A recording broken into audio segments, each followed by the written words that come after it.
Hello mga ka-frenny! Ang sarap ng ating kakainin ngayon. Meron tayo din ng paksiw na pata ng Batangas. Yan, may ang init. Yan tayo yung juice, pineapple juice. Masarap to kung may yelo. Nilalantakan, meron tayo din ng pata, paksiw na pata ng Batangas na marami-raming bawang. Yan, nagpapasarap sa ating pata, maraming bawang. At masabaw.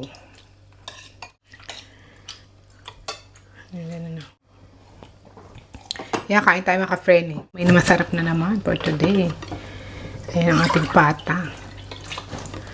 Ito yung hindi yung pata na ano talaga. Iba pala to kasi binili ko to sa grocery. Iba pa rin pag sa market ang mga karne.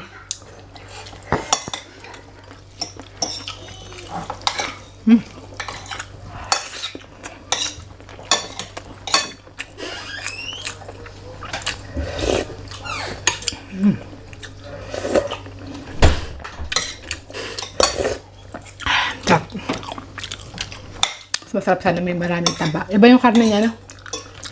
Hindi binibili natin ano. Mas masarap maraming taba-taba na ganito.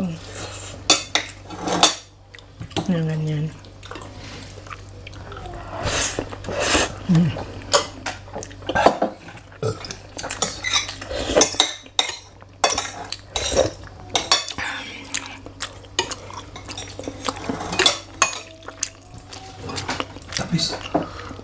Tamis nga. Kaya mo tubig per favor sa rep. Ayoko yung juice.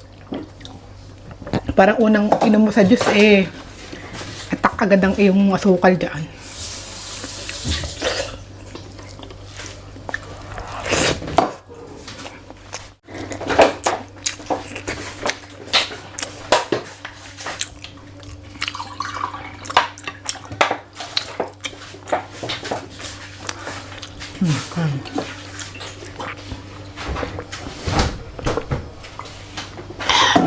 Tamis. Sobrang lambot to. Diba? Sarap ng pata. Grabe oh. Super lambot. Ang daddy siya na nagluto nito kasi nga late ako nagising. Disney princess ang mother for today's video. Napuyat ako dun sa pinapanood kong Chinese drama, 4 hours ba naman? Talagang hindi ko tinigilan at di natapos. Alas 2 ko lang ba naman sinimulan panoorin.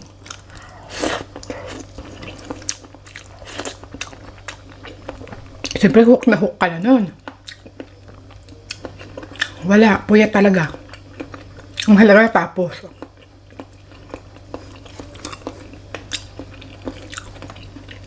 Kasi mga ka-friend, pag hindi ko natapos yung simulan kong movie, hindi ako makakatulog.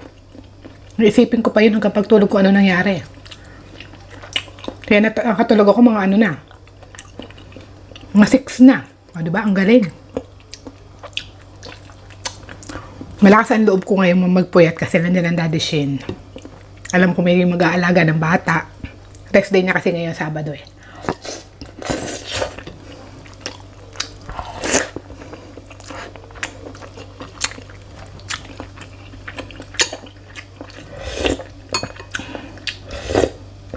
Sarap ng sabaw.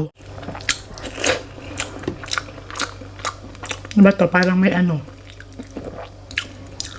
May anong tawag dito? May tato ang pata. Hindi. Butlig-butlig.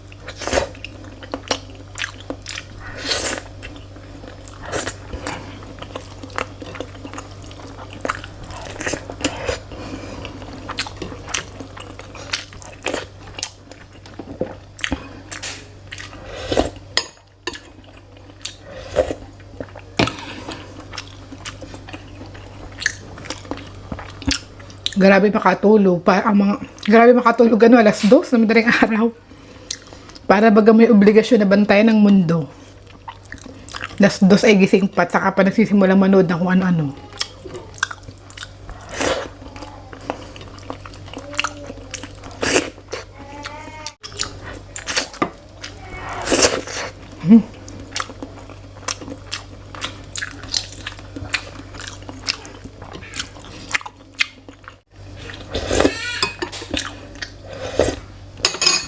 ka ng pawis.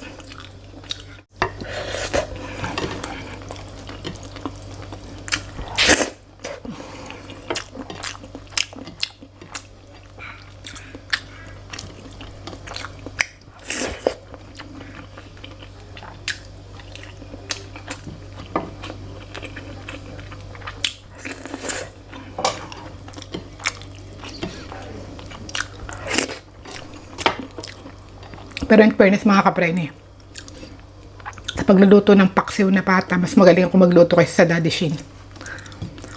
Mas marami akong, mas masarap, mas malasa ako magluto.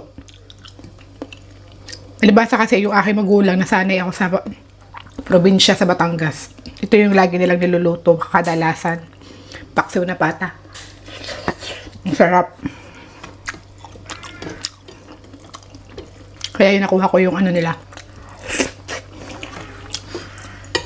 pagluluto. Kulang sa lasa kasi na konti, pero masarap naman. Masarap siya. Yan po yung asawa ko nagluto eh. For the effort. For the effort.